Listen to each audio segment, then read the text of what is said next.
Welcome to a new video of a historical journey. Today, we present to you the history of house construction and the cultures involved in each one. Chapter 1. From the Paleolithic to Ancient Egypt. The history of home construction is fascinating and spans thousands of years of evolution.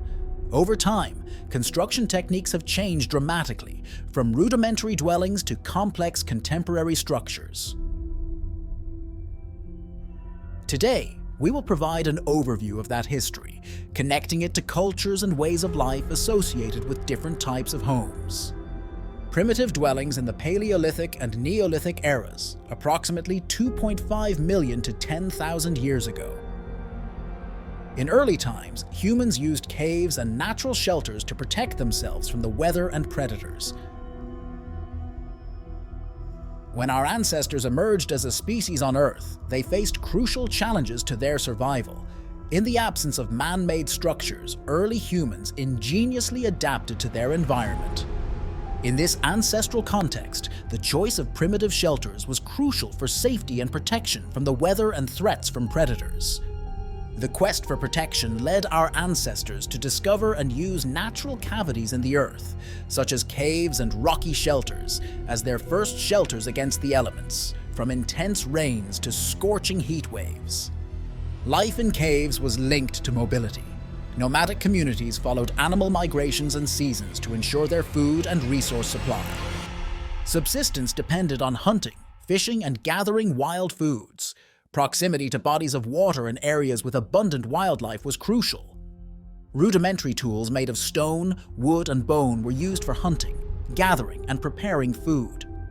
Life in small groups facilitated task distribution and collaboration in hunting and gathering. Caves were often associated with rituals and ceremonies. Cave wall paintings and engravings suggested artistic expressions and possibly spiritual beliefs. These communities left evidence of artistic and technical skills. Decorative objects and utensils reflecting a certain level of sophistication have been found. The control of fire marked a significant milestone in human evolution. The use of fire played an essential role in primitive forms of life. Here are some crucial roles of fire in these forms of life. Fire provided essential warmth, especially during cold nights or in seasons with extreme temperatures.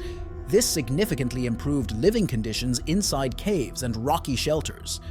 Moreover, the ability to light fires offered illumination in the darkness of caves, enhancing visibility and enabling essential nocturnal activities such as food preparation and tool making.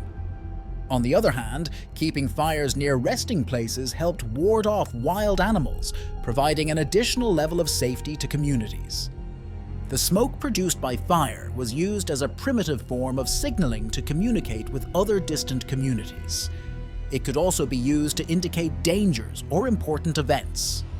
The use of fire not only provided practical and utilitarian benefits, but also contributed to the cognitive and cultural development of prehistoric human communities, shaping how communities interacted with their environment and with each other. Over time, some communities began to establish more permanent settlements, gradually moving away from a completely nomadic life. This marked a crucial step toward the domestication of plants and animals. In the Neolithic era, spanning from 3000 to 6000 BCE, with the emergence of agriculture, communities began to settle in one place. Houses evolved into more permanent structures made of natural materials such as mud and wood. Before agriculture, communities were mainly nomadic, following animals and gathering food. With the domestication of plants and animals, people could settle in one place, ushering in sedentism. Cultivating crops and breeding animals required a long-term commitment to the same land.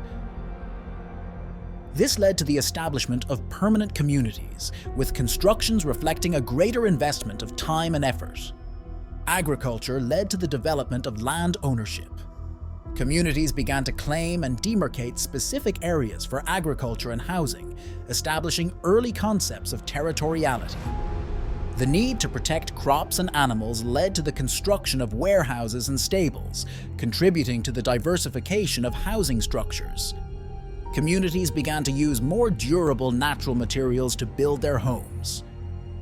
Mud and wood were locally accessible resources, suitable for constructing more permanent structures. Furthermore, sedentism allowed for the development of more complex social structures. Agricultural communities could have a more sophisticated division of labor, with specialized roles in agriculture, construction, and other trades. Settling in one place allowed for the construction of communal infrastructures, such as wells and irrigation systems. These improvements in resource management contributed to the growth and stability of communities. They began to actively modify the landscape, creating cultivated fields and planned residential areas. The transition to agriculture marked a turning point in human history, giving rise to fundamental changes in social organization, architecture, land ownership, and the relationship with the environment. The stability provided by agriculture paved the way for the development of more complex civilizations over time. The Sumerian civilization, one of the earliest known civilizations of ancient Mesopotamia, flourished around 4,500 BCE in the region that is now southern Iraq. The lifestyle and constructions of the Sumerians in Mesopotamia reveal fascinating aspects of their society and technological achievements. Sumerian houses were primarily constructed with sun-dried mud bricks, a mixture of clay and straw. This material was abundant and easy to work with, allowing the Sumerians to efficiently build structures. The bricks were joined with mud and sun-dried, creating sturdy walls. Although the bricks were sun-dried, the quality of construction was such that some structures have endured to this day. Sumerian houses were generally modest in size, with rooms arranged around an inner courtyard. This design provided shade and a central area for family activities. The use of sun-dried bricks allowed for the construction of multi-story buildings, although most Sumerian houses were single-story. Houses often had flat terrace roofs used as additional areas for daily activities. These terraces also provided shade and were accessible via external stairs. The Sumerians implemented primitive sewage systems in their homes. Houses were equipped with drainage facilities and channels to dispose of wastewater and prevent flooding. As the Sumerian civilization progressed, more elaborate architectural elements such as arches and columns were introduced. These features were incorporated into public buildings and temples. Sumerian houses had doors and windows used for ventilation and allowing in light. Windows were small and often located near the top of the walls to provide privacy and security. Houses had storage areas for food and goods. The Sumerians developed techniques for storing and preserving food, enabling them to manage agricultural surpluses. Although not residential, the Sumerians also built ziggurats, stepped structures with temples at the top, which became iconic in Mesopotamian architecture. The architectural ingenuity of the Sumerians, coupled with their ability to manage the environment and leverage available resources, contributed to the creation of permanent settlements and agricultural systems that sustained life in ancient Mesopotamia. The architectural and technological legacy of the Sumerians influenced later civilizations in the region and beyond. In ancient Egypt, approximately 4,000 years ago, Egyptians constructed houses using mud and adobe bricks.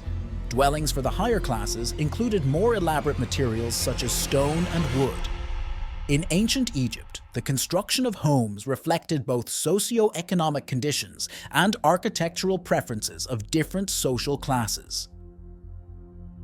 The diversity in the choice of building materials visually testified to the existing social stratification in Egyptian society. Mud and adobe bricks were fundamental materials in the construction of homes in ancient Egypt, especially in rural areas and among the more modest social classes.